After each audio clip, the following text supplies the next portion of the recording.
تو یہ تو اجتماعیت تو ہمارے دین کے ساتھ لازم ملزوم ہے.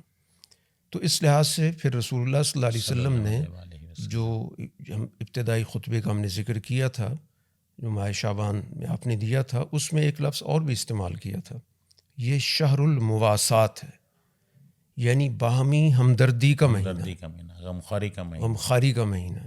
تو یہ اجتماعی چیز ہے نا, ہمدردی اور غمخواری, کہ جب ایک آدمی روزہ رکھے گا تو پھر اس کو بہت سارے لوگوں کے احساسات کا بھی اندازہ ہوگا, بھوکے لوگوں کی نفسیات کا پتہ چلے گا, جو لوگ روٹین میں ہی 2 ٹائم کھانا کھاتے ہیں تو ان کی یعنی نفسیات کا پتہ چلتا ہے نا اجتماعی. اس سے پھر احساس ہوتا ہے کہ ایک کمزور, ایک مشکل وقت میں کیسے اپنی زندگی بسر کرتا ہے, ایک آدمی جس کے پاس ہر روز کھانے پینے کا مسئلہ درپیش ہوتا ہے. بالکل. تو پھر اس کے اندر بھی ایک جذبہ پیدا ہوتا ہے کہ ایسے لوگوں کے ساتھ اس کو تعاون کرنا چاہیے. تو اس لیے یہ ہماری جو اجتماعی تربیت میں روزے کی بڑی بنیادی اہمیت ہے. بالکل. پھر اسی طرح قیام کی طرف آپ چلے جائیں تو اس میں بھی رسول اللہ صلی اللہ علیہ وسلم نے ایک رہنمائی کر دی, جس کو پھر حضرت عمر رضی اللہ تعالیٰ عنہ نے باقاعدہ امپلیمنٹ کیا کہ رات کا قیام جو ہے ایک آدمی ایک قاری کے پیچھے سب کو جمع کیا, کہ عبادت تو سب لوگ کر ہی رہے تھے, بالکل, لیکن کیا ہی بہتر ہو کہ سب لوگ ایک امام کے پیچھے یہ عبادت ادا کریں گے تو ایک اجتماعی ماحول پیدا ہوگا. تو اجتماعیت جو ہے یہ تو ماہ رمضان کی بڑی ایک خوبصورتی ہے. اس میں گویا کہ لوگوں کے درمیان بہت زیادہ ایک دوسرے کے ساتھ تعلق پیدا ہو جاتا ہے. وجہ یہ ہے کہ سب کے اوقات منضبط ہو جاتے ہیں. بالکل. یعنی عام دنوں میں تو ہمارے اوقات میں منضبط نہیں ہوتے. یعنی کوئی شخص کسی وقت کوئی چیز کھا پی رہا ہے, کوئی کسی وقت اپنی جیسے اس کو کوئی تقاضا ہوا. جی بالکل. لیکن ان اوقات میں اسے پابندی کرنی کہ یہ اوقات ہیں کہ جس کے اندر میں نے اہتمام کرنا ہے, اور باقی اوقات کے اندر میں نے روزے کی حالت میں رہنا ہے. اور پورے گھر والے ایک ہی ٹائم پہ ایک ہی وقت میں سارے ایک ہی وقت میں بیٹھتے ہیں, اور یہ ایک اجتماعی دسترخوان صبح شام ہوتا ہے. ورنہ عام دنوں کے اندر اس طرح سے اس طرح کی چیز, اس طرح کا ماحول نہیں پیدا ہوتا. تو یہ اجتماعیت تو گویا کہ روزے کے ساتھ بڑی ضروری چیز ہے.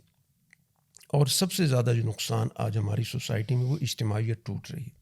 بالکل. یعنی ہمارے خاندانوں کا نظام ٹوٹ رہا ہے, یا ایک خاندان ہے بھی تو اس کے آپس کے تعلقات یا آپس میں مل بیٹھنے کے اوقات مختلف ہو گئے. جی بالکل. کسی کی کسی وقت مصروفیت ہے, کسی کا کوئی مسئلہ درپیش ہے. بالکل ایسے. تو روزے میں وہ ہے کہ باہمی ربط ضبط تعلق مزید قریب ہوتا ہے. اس یہاں پر ایک بات ہے کہ آج کل کا جو ہمارا نوجوان ہے اس کے حوالے سے ہم دیکھ رہے ہیں, خاص طور پر سوشل میڈیا کو بھی وہ زیادہ دیکھتے ہیں, اور رات کو جاگنے کا ان کا معمول ہوتا ہے. اور یہ ہم دیکھ رہے ہیں معاشرے میں کہ سحری کا رواج تھوڑا کم ہو رہا ہے. پہلے جیسے ہمارے زمانے میں سارے اسی طرح سے جیسے آپ فرما رہے ہیں اکٹھے بیٹھ کے سحری کرنا, تو آج ہم دیکھ رہے ہیں کہ کچھ ہمیں اس طرح کی اطلاعات مل رہی ہیں. کچھ گھروں میں ایسا بھی ہو رہا ہے کہ نوجوان یعنی رات کے 2 بجے یا 1-2 بجے 3 بجے بس کھانا کھا کے سو گئے ہیں اور وہ سحری نہیں کر رہے ہیں.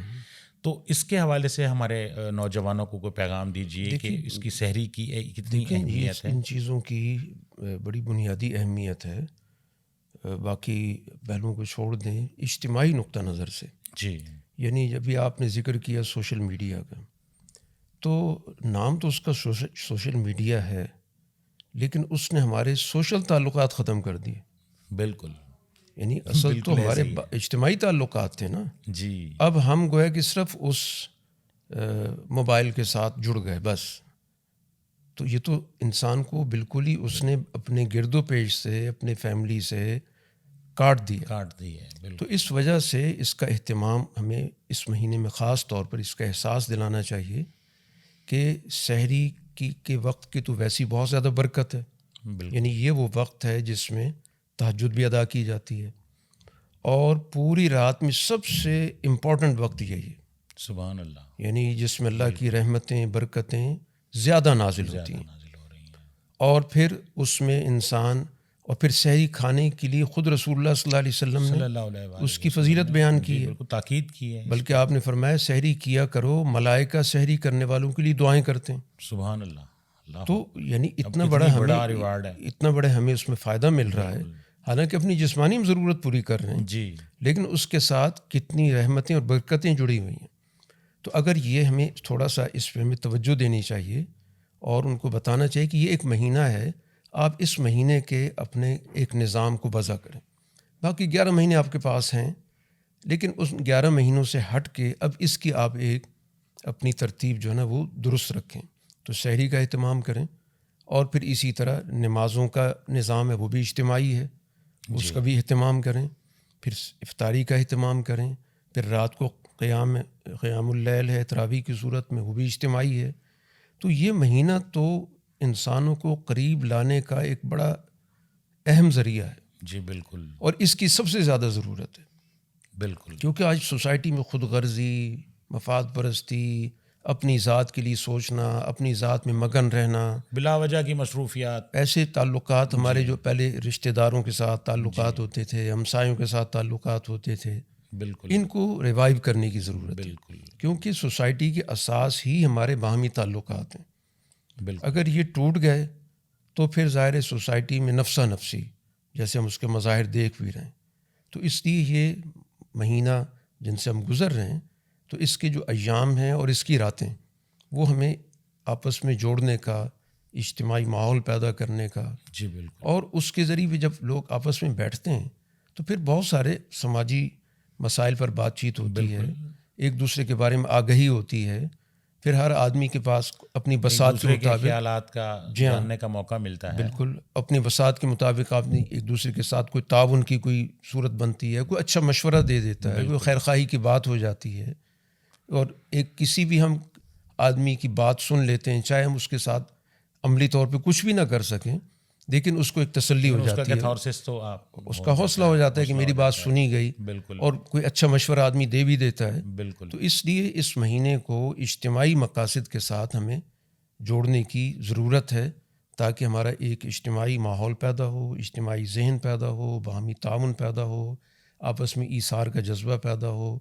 پھر اسی طرح سخاوت ظاہر اسی طرح ہوتی ہے. اور اس مہینے کے اندر تو ہر چیز کا درجہ بڑھا ہوا ہے.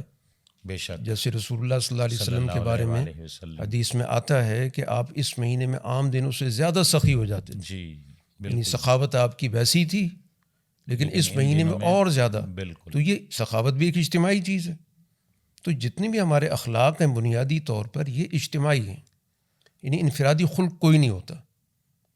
خلق کا مطلب کیا ہے کہ میں کسی کے ساتھ بیہیو کروں گا تو خلق پیدا ہوگا نا. بالکل ایسے ہی ہے. اگر میں اکیلا بیٹھا ہوں، میں کہوں میں بڑا صاحب سے بات ہی نہیں کر رہا اور میں بڑا اخلاق والا ہوں، تو یہ اخلاق کیسے پتہ چلے؟ یہ تو معاشرے میں جب بندہ رہتا ہے، لوگوں کے ساتھ ڈیل ہوتی ہے، لوگوں کے ساتھ بات چیت ہوتی ہے، وہیں سے اخلاق وہیں سے اچھے یا برے جو بھی ہوں گے. بالکل. تو یہ مہینہ گویا کہ ہمارے اجتماعی اخلاق کی تربیت کا بھی ہے، کہ اس کے ذریعے ہمیں ایک دوسرے کے ساتھ مل بیٹھنے کا، تعاون کرنے کا، ایک دوسرے کو سننے کا، ایک دوسرے کا احترام کرنے کا، بڑے ہیں تو چھوٹوں پر شفقت کرنے کا، یہ پورا کا پورا ایک ماحول ہے.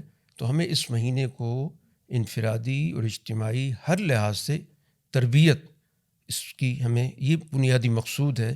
تو اجتماعی تربیت کی آج سب سے زیادہ ضرورت ہے، کیونکہ سوسائٹی کے اندر بہت ساری خامیاں اسی وجہ سے ہیں کہ ہم ایک دوسرے سے آئسولیٹ ہو گئے. بالکل.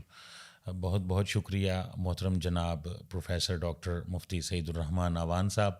روزے کے اجتماعی مقاصد پر آپ نے خوب سیر حاصل گفتگو فرمائی اور بڑی جامع اور مدلل گفتگو تھی. آپ کی تشریف آوری کا بہت شکریہ.